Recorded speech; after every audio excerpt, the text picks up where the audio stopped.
In today's video, I'm going to show you how to create AI generated images from prompt in Canva.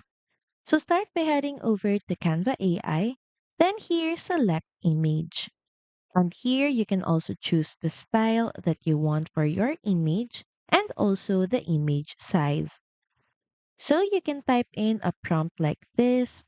You can also add more details or be specific in your prompt to get the best results. And once done adding your prompt, click on the submit button and Canva AI will create multiple image variations based on your prompt. Just pick your favorite image and refine it so you can open it in editor.